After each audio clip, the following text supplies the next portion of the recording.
कैसे हैं आप लोग। आज की इस वीडियो में हम पढ़ेंगे किंग लियर। विलियम शेक्सपियर का प्ले है और जो उनकी 4 ग्रेट ट्रेजेडीज हुई हैं उसमें से ये 3rd पोजीशन पे है। ओके, इसके बाद हम जो आखिरी पढ़ेंगे डेट इज मैकबेथ। चलिए पहले तो हम समरी पढ़ेंगे। समरी से पहले मैं आपको करेक्टर्स पढ़ाना चाहूँगा क्योंकि वो ज़्यादा ठीक रहता है, फिर स्टोरी अच्छे से समझ में आती है।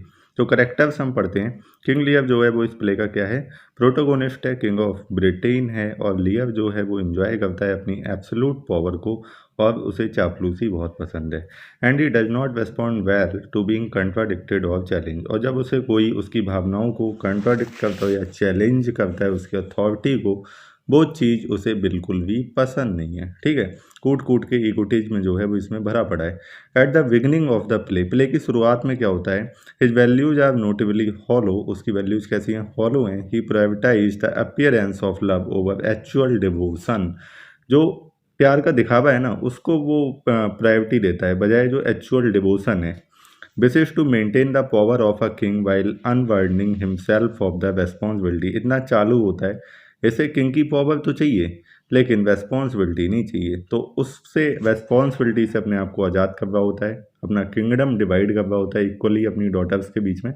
लेकिन उसको लगता है कि ये सब करने के बाद थोड़ी अथॉरिटी अपने पास रखता है, उसको लगता है उसकी बेटियां उसकी बहुत बात मानती ये सब है, तो वो राजा तो वैसे ही रहेगा, रेस्पॉन्सिबिलिटी नहीं रहेगी उसके पास।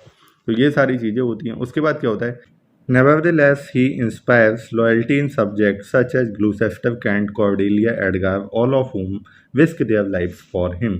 इसके बावजूद इतनी सारी फ्लॉज हैं, इसके बावजूद भी कुछ लोग इसके लिए बहुत लॉयल हैं, जैसे ग्लूसेस्टर है, कैंट है, कॉर्डेलिया है, एडगार है, और ये सारे अपनी ज़िंदगी तक जोखिम में डाल देते हैं इसके लिए। तो कुछ ना कुछ क्वालिटी तो रही होगी इसके अंदर, तभी ऐसा होता है। तो कॉर्डेलिया कौन है, अब इसकी डॉटर्स के बारे में बात करते हैं। कॉर्डेलिया यंगेस्ट डॉटर है, ठीक है। Disowned by her father for refusing to flatter him. इसके फादर इसे डिसोन कर देते हैं क्योंकि वो उनकी चापलूसी करने से मना कर देती है। Cordelia is held in extremely high regard by all of good characters in the play. जितने भी अच्छे करेक्टर्स हैं इस प्ले में सब कॉर्डेलिया का क्या करते हैं, सम्मान करते हैं। और जो किंग ऑफ फ्रांस होता है, marriage her for her virtue alone, बस उसके गुणों के लिए ही, उसके वर्च्यूज के लिए ही बस उससे शादी कर लेता है, इसके बावजूद कि वो कोई भी डाउरी अपने साथ में नहीं ला रही है। She remains loyal to Lear despite his cruelty towards her. वो लियर के लिए भी लॉयल रहती है उसकी क्रूएल्टी के बावजूद। Forgives him and displays a mild and forbearing temperament even towards her evil sisters. ठीक है, अपनी जो सिस्टर हैं उनके लिए भी वो कैसा टेम्परामेंट दिखाती है, माइल्ड एंड फॉरवियरिंग, मतलब संयम एक जो होता है वो दिखाती है। इतनी उसकी क्रूअल डॉटर होती हैं फिर भी। Gonville and Vegan, despite her obvious virtues, Cordelia reticence makes her motivations difficult to read. Cordelia वो ज़्यादातर चुप रहती है, ठीक है। reticence माने क्या होता है, जब आप साइलेंट में, उसको बोलते हैं, ठीक है। तो इससे उसके जो मोटिवेशंस हैं वो थोड़ा सा प्ले में पता लगने में थोड़ी कठिनाई होती है, क्योंकि एक प्ले में जब तक कोई करेक्टर अपना डायलॉग नहीं बोल रहा है, नहीं बता रहा है अपनी इमोशंस को, कैसे पता चलेगा भाई इसके अंदर क्या चल रहा है ना। तो आगे, as in a refusal to declare her love for her father at the beginning in the play.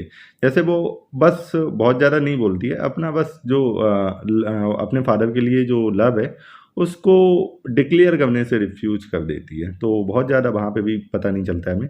गॉनविल कौन है, वियल की जो लियर है उसकी रूथलेस ओल्डेस्ट डॉटर है और वाइफ है ड्यूक ऑफ एल्बनी की, राइट। ये बहुत अच्छा होता है ड्यूक ऑफ एल्बनी, ध्यान रखना।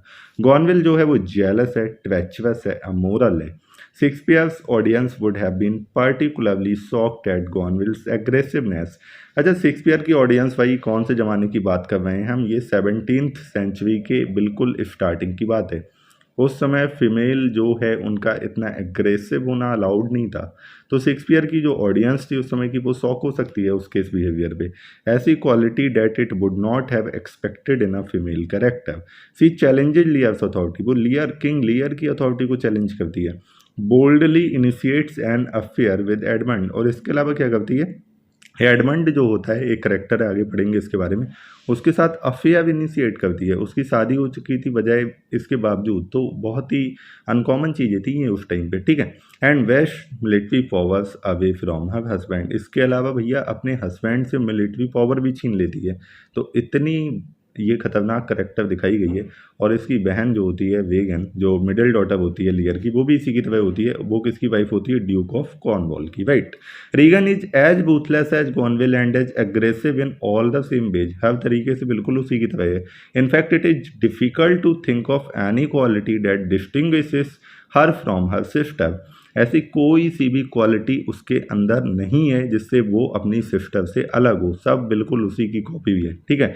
When they are not egging each other on to further acts of cruelty, they jealously compete for the same man Edmund. होता क्या है, जब वो एक दूसरे से किसी भी चीज़ में पीछे नहीं है क्रूअल्टी के मामले में, तो वो क्या करती हैं, एक जो करेक्टर है एडमंड, दोनों उसके लिए लड़ती हैं कि ये हमें मिल जाए, ठीक है।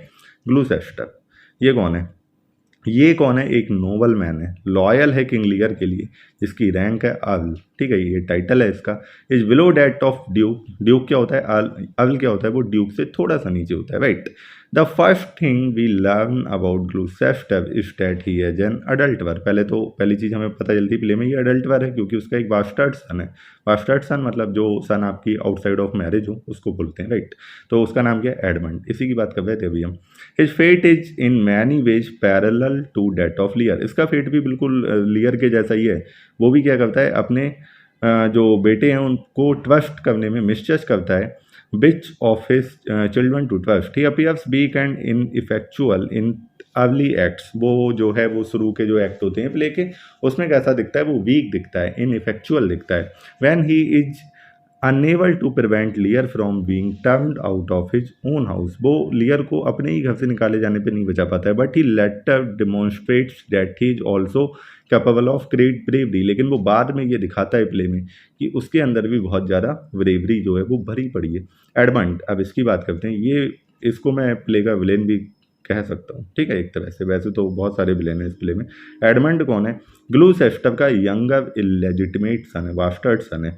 Edmund resents his status as a bastard and schemes to assert Gloucester's title and position from Edgar, ठीक है। उसे अपना ये बास्टर्ड वाला स्टेटस बिल्कुल पसंद नहीं है और वो क्या करता है, वो सोचता है कि कैसे भी वो तो लेजिटिमेट सन है, और जो ग्लूसेस्टर का जो भी पोजेसन है वो किसको मिलेगा? उसके लेजिटिमेट सन को मिलेगा। ये बात बहुत ऑब्वियस है। तो वो उसके टाइटल और पोजेसन वो हड़पना चाहता था। उसका जो लेजिटिमेट सन था एडगार, उससे, राइट। वो एक फॉर्मिडेबल करेक्टर है प्ले में, उसको हराना बहुत ही मुश्किल है। Succeeding in almost all of his schemes, वो अपनी सारी स्कीम्स में लगभग सक्सीड होता है। Wreaking destruction upon virtually all of the other characters, right. अब अगला है एडगार। एडगार जो है वो ग्लूसेस्टर का ओल्डर और लेजिटिमेट सन है। Edgar plays many different roles starting out as a gullible fool easily tricked by his brother. Starting में वो एक गलीबल फूल दिखता है जिसको आसानी से बेवकूफ़ बनाया जा सके, अपने भाई के द्वारा इजिली उसको ट्विक कर दिया जाता है। Then assuming a disguise as a mad beggar, उसके बाद एक वो पुअर टॉम एक मैड वैगर का रोल जो है वो एज्यूम कर लेता है, डिस्गाइज करता है अपने आप को, to evade his father's men. क्यों? अपने फादर के मैन से बचने के लिए। वो ग्लूसेस्टर इतना पागल होता है अपने मतलब अपना जो खुद का बेटा जो अच्छा होता है उसके पीछे क्या लगा देता है? उसको मारने के लिए वो लगा देता है assassins, right. Then carrying his impersonation further to aid Lear and Gloucester. बाद में यही बेटा क्या लियर और ग्लूसेस्टर को बचाता है, उनकी सहायता करता है। And finally appearing as an armoured champion to avenge his brother. मतलब जितना उल्लू ये दिखाया जाता है प्ले के स्टार्टिंग में उतना होता नहीं है, बहुत बड़ा सोल्जर होता है, वॉरियर होता है, और अवेंज करता है अपने ब्रदर के ट्रेजन को, right. Edgar's propensity for disguises and impersonation makes it difficult to characterize him effectively. उसके जो वो इतना सारा डिस्गाइज प्ले में रहता है, डिस्गाइज के रूप में रहता है, इम्पर्सनेट करता है अलग अलग पर्सनैलिटीज़ को, तो उससे उसका ट्रू करेक्टर जो है वो प्ले में ज़्यादातर समय निकल के बाहर नहीं आता है। आगे देखते हैं ये कैंट कौन है भाई। कैंट भी ग्लूसेस्टर की तरह एक नॉबल मैन है, सेम रैंक अवल है ये भी। Who is loyal to king Lear, ये भी लॉयल है किंग लियर के लिए। ये सब भाई पता नहीं क्यों लॉयल है, इतना एरोगेंट बंदा था ये किंग लियर जब तक इसका डाउनफॉल स्टार्ट नहीं हुआ। Kent spends most of the play disguised as a peasant calling himself Caius. ये ध्यान रखना, ही पूछा जाता है माइनर सा, तो बहुत छोटी छोटी चीज़ें उठा के पूछी जाती हैं एग्जाम में। मेजर चीज़ें सबको पता होती हैं, पढ़ा भैया किंग लियर थोड़ी ना पूछेंगे कौन था, ये पूछेंगे एग्जाम में कौन था, ठीक है। तो कैंट का जो उसको जब वो डिस्गाइज करता है अपने आप को किसमें? केयस के रूप में, राइट। आगे देखते हैं। So that he can continue to serve Lear even after Lear vanishes. वो लियर को सर्व करता रहता है। लियर उसको देखो, लियर कितना एरोगेंट होता है, ये इसको भी वेनिस कर देता है, कैंट को इसको निकाल देता है अपने कोर्ट से, लेकिन ये इसके लिए इतना लॉयल होता है कि वो इसको भी सर्व करता रहता है। कैसे? डिस्गाइज के रूप में, बेस बदल के सर्व करता है लियर को। He is extremely loyal but he gets himself into trouble throughout the play by being extremely blunt and outspoken. वो अपने आप को प्ले में हमेशा परेशानियां मोल रहता है। किसके किसके कारण? वो बहुत ज़्यादा ब्लंट और आउट स्पोकन होता है। एल्बनी कौन है? एल्बनी मैंने आपको बताया था, गॉनविल का हस्बैंड है। ये अच्छा होता है, Albany is good at heart and he eventually denounces and opposes the cruelty of Goneril, Regan and Cornwall. ये जो कर रहे थे ना गॉनविल, वीगन और कॉर्नवॉल, वो इसको अपोज करता है, डिनाउंस करता है। Yet he is indecisive and lakhs foresight. दिल से तो अच्छा होता है लेकिन निर्णय लेने की क्षमता नहीं होती इसमें। कुछ लोग होते हैं जिनको पता है कि गलत हो रहा है, उन्हें पता है बट वो एक्ट नहीं करते हैं। बात उनके मन में ही रहती है, कहनी बातें हैं, ठीक है। फोरसाइट भी नहीं है, दूरदृष्टि नहीं है। Realizing the evil of his allies quite late in the play. इसके जो अलाइज हैं तो इनकी बुराइयां इसको बहुत देर से नजर आती हैं प्ले में। अगला कौन है? अच्छा, ये कॉर्नवॉल कौन है? ये जो रीगन, जो मिडिल डॉटर थी, उसका हस्बैंड है। एल्बनी की तरह ये जो कॉर्नवॉल है वो वैसा नहीं है, एल्बनी की तरह नहीं है। ये डोमिनियरिंग है, क्रूअल है, वॉयलेंट है। And he works with his wife and sister in law Goneril to prosecute Lear and Gloucester. ठीक है, आगे देखते हैं। फूल। फूल क्या है? लियर का जेस्टर है, मजाकिया है। Who uses double talk and seemingly frivolous songs to give Lear important advice. वैसे तो ये डबल टॉक करता है, मतलब पंस का बहुत ज़्यादा प्रयोग करता है, गाने गाता है, फ्राइवोलस सॉन्ग, तुच्चे गाने गाता है, लेकिन उनके थ्रू, ये तो बस एक मीडियम है, उसके थ्रू लियर को बहुत इंपॉर्टेंट एडवाइस दे जाता है। राइट, आगे देखते हैं। ऑसवर्ल्ड। ऑसवर्ल्ड कौन है? स्टुअर्ड है। किसका? गॉनविल के घर में। चीफ सर्वेंट है, बहुत बात मानता है अपनी ये जो मैडम है इनकी, ठीक है। Oswald obeys his mistress's command and help her in the conspiracies. इतनी बात मानता है और उनकी कॉन्स्पिरेसीज में क्या करता है? उनकी सहायता करता है। किसकी? गॉनविल की। किंग ऑफ फ्रांस कौन है? बहुत ही माइनर करेक्टर है, कॉर्डेलिया का हस्बैंड है। सपोर्ट करता है कॉर्डेलिया को उसके एफर्ट्स में। कौन से एफर्ट्स में? अपने फादर को रेस्क्यू करने में। ड्यूक ऑफ बर्गेंडी बहुत ही माइनर करेक्टर है, ये सूटअप होता है कॉर्डेलिया का, शादी करने आता है लेकिन रिजेक्ट कर देता है कॉर्डेलिया को। जब उसे पता चलता है इसे तो डिसोन कर दिया इसके फादर ने, कोई डाउरी नहीं मिलेगी उसे, तो वो क्या करता है? इसको रिजेक्ट कर देता है। क्यूरन कौन है? ये ग्लूसेस्टर का सर्वेंट है। अब कुछ इंपॉर्टेंट लाइन्स है, उनको देखते हैं। अरे एक मिनट, मैं आपको समरी तो बताना भूल ही गया। चलिए अब पढ़ते हैं समरी, मजा आएगा समरी में। अच्छा प्ले है। Lear the ageing king of Britain, बूढ़ा हो रहा है, decides to step down from the throne. Decide करता है कि अब उसे गद्दी से उतर जाना चाहिए। And divide his kingdom evenly among his 3 daughters. अपनी तीनों डॉटर्स के बीच में वो किंगडम इक्वली बांटना चाह रहा था। First however he puts his daughters through a test. लेकिन उससे पहले वो अपनी डॉटर्स का क्या लेता है? टेस्ट लेता है। Asking each to tell them how much she loves him. हर एक से पूछता है कि वो उससे कितना प्यार करते हैं, ठीक है। गॉनविल एंड वीगन, गॉनविल और रीगन जो है लियर की ओल्डेस्ट डॉटर है, give their father flattering answer. अपने फादर को फ्लैटरिंग आंसर देते हैं, चापलूसी भरे। लेकिन जो कॉर्डेलिया होती है लियर की यंगेस्ट डॉटर, कुछ लोगों का नेचर नहीं होता है भाई, चापलूसी नहीं कर पाते चाहे वो कितना भी क्लोज हो उनके। तो जो कॉर्डेलिया है वो उसी नेचर की है। वो उसकी फेवरेट डॉटर भी होती है लियर की, लेकिन वो साइलेंट रहती है, ठीक है, वो चुप रहती है। Saying that she has no words to describe how much she loves her father. वो बस इतना कहती है, उसके बाद शब्द ही नहीं है कि वो अपने पिता को कितना प्यार करती है। तो लियर जो है ये सुनकर फ्लाइज इनटू अ रेज, गुस्से में आ जाता है एंड डिसोन्स कॉर्डेलिया, और कॉर्डेलिया को डिसोन कर देता है। द किंग ऑफ फ्रांस, जो उससे शादी करना चाहता था, who has courted Cordelia, says that he still wants to marry her even without her land. वो कहता है उसे फर्क नहीं पड़ता है कॉर्डेलिया के पास क्या है क्या नहीं है, फिर भी वो उससे शादी करना चाहता है। And she accompanies him to France without her father's blessing. और वो उसको फ्रांस भी ले जाता है उसकी फादर्स की ब्लेसिंग, उसके फादर की ब्लेसिंग के बिना, ठीक है। आगे देखते हैं। अब लियर जो है quickly learns that he had made a bad decision. लियर को पता चल जाता है भैया उसने बहुत ही बड़ी गलती कर दी, क्योंकि जो गॉनविल एंड वीगन है वो अब अपने असली रंग जो हैं वो दिखाना शुरू करती है। Swiftly began to undermine the little authority that Lear still holds. वो क्या करती हैं? गॉनविल एंड वीगन लियर की अथॉरिटी को अंडरमाइन करना चालू कर देती हैं। ऐसा नहीं है लियर ने पूरा का पूरा राज्य बांट दिया था, कुछ अपने पास छोड़ा भी था, लेकिन जो कुछ उसके पास बची कुची अथॉरिटी थी उसको वो अंडरमाइन करना चालू कर देती हैं। और लियर स्टिल होल्ड्स नहीं, unable to believe that his beloved daughters are betraying him. उसको विश्वास ही नहीं होता है कि उसकी इतनी प्यारी बेटियां उसको क्या कर रही हैं? धोखा दे रही हैं। Lear slowly goes insane. Lear जो है धीरे धीरे पागल हो जाता है। He flees his daughters' houses to wander on a heath. वो अपनी डॉटर्स का घर छोड़ देता है और हेथ में मतलब ऐसी वॉन्डर करने जाता है during a great thunder storm. एक बड़ा खतरनाक तूफान आया था और उसको कौन सा अकम्पनी कर रहे थे, फूल और कैंट।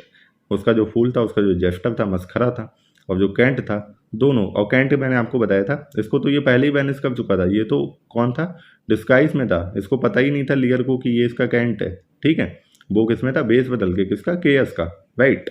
आगे, meanwhile in an elderly nobleman named Gloucester also experiences family problem. इसी बीच जो एक और नोबलमैन होता है, अर्ल होता है ग्लूसेस्टर, उसकी भी कुछ फैमिली समस्याएं चल रही थी। His illegitimate son Edmund tricks him into believing that his legitimate son Edgar is trying to kill him। अब इसका जो illegitimate son होता है एडमंड, ये इसको ऐसा विश्वास कराता है कि इसका जो लेजिटिमेट सन है एडगार, वो इसको मारना चाहता है, इसका सारा पोजेसन हथियाना चाहता है। ये कौन, एडगार। ऐसा ये एडमंड कहता है, ऐसा होता नहीं है। Fleeing the manhunt that his father has set for him, Edgar disguises himself as a crazy beggar and calls himself Poor Tom. Like Lear, he heads out on the heath। होता क्या है, अब ये जो एडगार बेचारा, इसके पीछे तो ये मारने के लिए बंदे लगा देता है, कौन, ग्लूसेस्टर। तो ये एडगार जो है इस मैनहंट से भागने के लिए, जो उसके पिता ने उसके लिए लगाई थी, अपने आप को एक क्रेजी बैगर, एक मैड बैगर में डिस्गाइज कर लेता है, और जिसका नाम होता है पुअर टॉम, ध्यान रखना, ठीक है। और वो लियर की तरह ही वो उसी हेथ पे चला जाता है। आगे देखते हैं। When the loyal Gloucester realizes that Lear's daughter have turned against their father, जब ग्लूसेस्टर को पता चलता है कि इसकी बेटियां तो अपने फादर के अगेंस्ट हो गई हैं, तो वो डिसाइड करता है लियर की हेल्प करने के लिए। In spite of the danger, vegan and her husband Cornwall discover him helping लियर। अब वीगन और उसके हस्बैंड कॉर्नवॉल जो हैं वो पता लगा लेते हैं कि ये ग्लूसेस्टर ये हेल्प कर रहा है लियर की, तो उसको ट्वीजन का चार्ज लगाते हैं उसके ऊपर, उसे अंधा कर देते हैं बेचारे को, ग्लूसेस्टर को। ध्यान रखना, कौन अंधा हो जाता है, Gloucester. And turn him out to wander the countryside, और उसको ऐसे ही भटकने के लिए छोड़ देते हैं। इससे बड़ी सजा क्या होगी, he ends up being a led by his disguised son Edgar. अब जिस एडगार को ये मारना चाहता था ये ग्लूसेस्टर, वो इसकी हेल्प करता है, वो अभी भी बेस बदला हुआ था। ठीक है, आगे देखते हैं।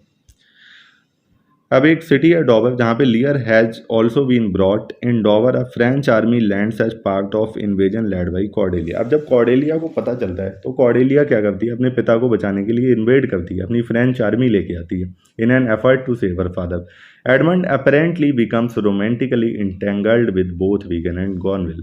अब ये एडमंड देखो, ये दोनों के साथ रोमांटिकली इंगेज हो जाता है, वैगन और गॉनविल दोनों शादीशुदा थे। अब गॉनविल का जो हस्बैंड होता है Albany, is increasingly sympathetic to Lear's cause. बहुत ज़्यादा उसे सहानुभूति होती है लियर के लिए, मैंने बताया ना ये अच्छा है, बस ये इसको पता है कि गलत हो रहा है, कविता कुछ नहीं है ये पूरे प्ले में एल्बनी जो होता है। Goneril and Edmund conspire to kill Albany. अब जब एल्बनी सिंपैथी रखता है लियर के लिए, तो जो गॉनविल और एडमंड होते हैं, जो रोमांटिकली इंगेज भी होते हैं, तो वो कॉन्स्पिरेसी करते हैं एल्बनी को ही मारने की, अपने हस्बैंड को ही मारने की। आगे देखते हैं। The despairing Gloucester tries to commit suicide. अभी ग्लूसेस्टर जो है वो सुसाइड करने की सोचता है, लेकिन जो एडगार है वो उसको बचा लेता है। इसी बीच इंग्लिश ट्रूप जो है वो डॉवर पहुंचते हैं, लेड बाई एडमंड। ठीक है, अब फ्रेंच आर्मी तो आई गई थी, इंग्लिश ट्रूप भी जाते हैं, उनको कौन लीड करता है, एडमंड। वो कॉर्डेलिया को हरा देता है प्ले में। बड़ी अजीब व्यथा थी उस टाइम की, पता नहीं क्या मतलब पर्सनली उस टाइम लोग बहुत पसंद करते थे। आज भी जो लिटरेचर होती है उसमें पसंद की जाती है, लेकिन भाई इस तरह की चीज़ें बिल्कुल पसंद नहीं है जहाँ पे जो मेन कैरेक्टर है वो मर जाए या हार जाए, जो भी है। ठीक है, तो वो जो कॉर्डेलिया है इतनी अच्छी होती है, वो हार जाती है। लियर और कॉर्डेलिया को बंदी बना लिया जाता है। क्लाइमेटिक सीन में क्या होता है, Edgar duels with and kills Edmund. हालांकि एडमंड जो है वो मारा जाता है, कौन मारता है, एडगार। एडगार फाइनली यहाँ पे अपनी ट्रू पावर्स जो दिखाता है और एडमंड को मार देता है। हमें ये भी पता चलता है प्ले में कि ग्लूसेस्टर मर चुका है, गॉनविल वीगन को पॉइजन कर देती है। ये दोनों एविल सिस्टर्स जो होती हैं वो एक दूसरे से ही लड़के मर जाती हैं, किस लिए, एडमंड के लिए। And then kills herself when a treachery is revealed to Albany. और जब इसकी ट्रेचरी का पता चलता है, इसका जो चक्कर चल रहा था इसके साथ, तो ये क्या करती है, ये अपने आप को मार लेती है। ठीक है, Edmund's betrayal of Cordelia leads to have needless execution in prison. होता क्या है, एडमंड का जो बिट्रेयल है कॉर्डेलिया के लिए, ठीक है, एडमंड क्या है, बिट्रे कर देता है कॉर्डेलिया को और उसको एग्जीक्यूट कर दिया जाता है प्रिजन में, किसको, कॉर्डेलिया को। और लियर जो है वो फाइनली जो है वो दुख में मर जाता है, उसकी जो बेटी है वो गुजर गई तो वो इसी दुख में मर जाता है। और एल्बनी, एडगार और जो एलडब्ल्यू कैंट है वो बचते हैं बस उस कंट्री की टेक केयर करने के लिए। तो ये थी, आई होप आपको समझ आई होगी। चलिए अब देखते हैं हम इम्पोर्टेंट लाइंस को, थोड़ा सा ऊपर करते हैं इसको यहाँ से। देखो ये सीन तब का है जब लियर टेस्ट ले रहा था तो कॉर्डेलिया कहती है नथिंग, तो लियर कहता है कुछ नहीं बोलोगी तो कुछ नहीं मिलेगा, nothing can come of nothing, speak again. ठीक है, तो यहाँ पे ये लाइन्स है। अगली है, now gods stand up for bastards, ये एडवांट करता है, जो बास्टर्ड बेटा होता है, ठीक है, वो कहता है कि गॉड्स को, गॉड से प्रार्थना करता है, स्टैंड अप फॉर बास्टर्ड्स। अब अगला है, ये लाइन जो है वो नई लाइन है, ठीक है, ऊपर पहुंच गई है। How sharper than a serpent's tooth it is to have a thankless child, ये लियर कहता है कितना अनफॉर्चुनेट है एक थैंकलेस चाइल्ड का होना, इतना कुछ दिया उसने अपनी बेटियों को और वही उसे बाद में धोखा दे गई। आगे, thou shouldst not have been old till thou hadst been wise, ये देखो फूल बहुत अच्छी अच्छी बातें कहता है इस प्ले में। ये कहता है कि जब तक बुद्धिमान नहीं हो तब तक बड़े भी नहीं होना चाहिए। आगे, blows blow winds and crack your cheeks rage blow your cataracts and hurricanes, ये कौन कहता है? लियर कहता है। I am a man more sinned against than sinning, ये लियर कहता है। यहाँ पे देखो इस लाइन का मतलब क्या है, पहली बात तो इंपॉर्टेंट लाइन है वो, इसका मतलब होता है कि जो कोई भी इंसान जो विक्टिम है अपनी रॉन्ग डूइंग्स का, ठीक है, मतलब अपने गलत काम करने के कारण वो परेशानी में फंसा है और वो ऐसा समझता है कि उसके साथ परेशानियां आती रहती हैं, वो परेशानियों का विक्टिम है, जबकि उसे ये नहीं पता है कि वो गलत काम कर रहा है उस कारण वो परेशान हो रहा है। ठीक है, तो लियर ने यहाँ पे क्या किया था, अपनी जो अच्छी डॉटर थी उसे तो कुछ दिया नहीं, जो खराब बेटियां थी उन्हें चापलूसी के चक्कर में उन्हें कुछ सब कुछ थमा दिया, बाद में ये सफ़र कर रहा है तो ये सोच रहा है कि ये बस इसके ऊपर बिना मतलब में परेशानियां आई पड़ी हैं। ठीक है, इसलिए ये लाइन कहता है। आगे, as flies to wanton boys are we to the gods they kill us for their sport, ये कौन कहता है? ग्लूसेस्टर कहता है कि जैसे बेंटन बॉयज के लिए फ्लाइज होती हैं, मक्खियाँ होती हैं, वैसे ही हम भगवान के लिए हैं, वो हमें अपने पास खेल खेल में मार देते हैं, ये कौन कह रहा है? ग्लूसेस्टर कह रहा है। So distribution should undo excess and each man have enough, ये बहुत ही उस टाइम की मतलब एक एग्रेसिव लाइन है, प्ले में यूज की गई है कि जो भी वेल्थ का डिस्ट्रीब्यूशन होना चाहिए वो इक्वल होना चाहिए अमंग एवरीवन, राइट। ये कौन कहता है? ग्लूसेस्टर कहता है। They told me I was everything TISS a lie I am no as proof, ये लियर कहता है जो पहले सब कुछ था अब कुछ भी नहीं है। Get the glass eyes and like a scurvy politician seem to see the things thou dost not, ये लियर किससे कह रहा है? ग्लूसेस्टर से कह रहा है। जब वो अंधा हो जाता है, कह रहा है ग्लास आई कि जैसे पॉलिटिशियंस की ग्लास आई होती है, वो उन चीज़ों को देखने का प्रेटेंड करते हैं जो होती ही नहीं है ना, तो ऐसे ही तुम भी ऐसे ही करो, सब कुछ दिखेगा। तो ये कौन कहता है? लियर कहता है। When we are born we cry that we are come to this great stage of fool, ये लियर कहता है। जब हम पैदा होते हैं तो मतलब हम एक स्टेज पे आ गए हैं, किसकी? फूल्स की। मैन मस्ट इंड्योर, वो मतलब पूरे जो वर्ल्ड है उसको स्टेज ऑफ फूल्स कह रहा है, ये मेटाफर है, right. They are going hence even as they are coming here, ये कौन बोलता है? एडगार बोलता है। Man thou dost ask me blessings I will kneel down and ask of thee forgiveness, ये कौन कहता है? लियर कहता है। किससे? अपनी बेटी कॉर्डेलिया से कह रहा है। अब इसे समझ में आ रही है कॉर्डेलिया की इंपॉर्टेंस, राइट। आगे, why should a dog a horse a rat have life and thou no breath at all, उसके अंदर कोई सांस नहीं बची। यहाँ पे जब कॉर्डेलिया मर चुकी है तब का सीन है ये, ठीक है। तो वो कह रहा है कि डॉग हॉर्स और वैट के पास एक लाइफ क्यों होनी चाहिए जब तुम्हारे अंदर सांसें ही नहीं है। We that are young shall never see so much nor live so long, ये कौन कह रहा है? एडगार कह रहा है। तो यहाँ पे कहने का मतलब है जो ओल्ड जो मैन इस प्ले में सफ़र कर रहे थे, ग्लूसेस्टर उसके जो फादर थे और किंग लियर, उनकी सफरिंग्स की वजह से जो यंग वंस है उनकी लाइफ जो है वो कैसी है, मतलब वो सारी सफरिंग्स खुद ले रहे थे और ताकि उनके जो यंग वंस हैं उनकी लाइफ अच्छी हो सके, right. I am made of that metal as my sister and prize me at her worth, ये कौन? वीगन कह रही है, मिडिल डॉटर लियर से कह रही है कि मैं भी अपनी सिस्टर की तरह ही हूँ और आपसे उतना ही प्यार करती हूँ, मुझे भी उतना ही दो जितना मेरी सिस्टर को दिया है। Goneril you are worth the dust which the wood wind blows in your face, ये एल्बनी कहता है। किससे? गॉनविल से कहता है, जब इसको इसकी ट्रू कलर्स का पता चलता है। Allow not nature more than nature's need man's life as a cheap beast, king Lear कहता है। The gods are just and of our pleasant vices make instruments to plague us, ठीक है। ये कौन कहता है? एडगार कहता है। The weight of this sad time we must obey speak what we feel not what we ought to say, ये भी एडगार बोलता है। आगे देखते हैं। ओ you are man of stones had I your tongue and eyes I would use them so that heavens world crack she has gone forever, किसके लिए बोल रहा है? कॉर्डेलिया के लिए बोल रहा है, हमेशा के लिए चली गई, किंग लियर। आगे देखते हैं। Who it is that can tell me who I am, ये लियर कहता है गॉनविल से, कौन है जो मुझे बता सके मैं कौन हूँ। Let fall your horrible pleasure here I stand your slave a poor infirm weak and despised old man. अब इसको अपनी कमजोरियों का जो इतना एरोगेंट था ये, अब इसको पता चल रहा है ये क्या है, इसको इसकी औकात दिखा दी इसकी जो ट्वेचवस बेटियां थी उन्होंने। Dear daughter I confess that I am old age is unnecessary, ये वीएल लियर कहता है, बार बार वीएल निकल जाता है, लियर जो है वो वीगन से कहता है, राइट।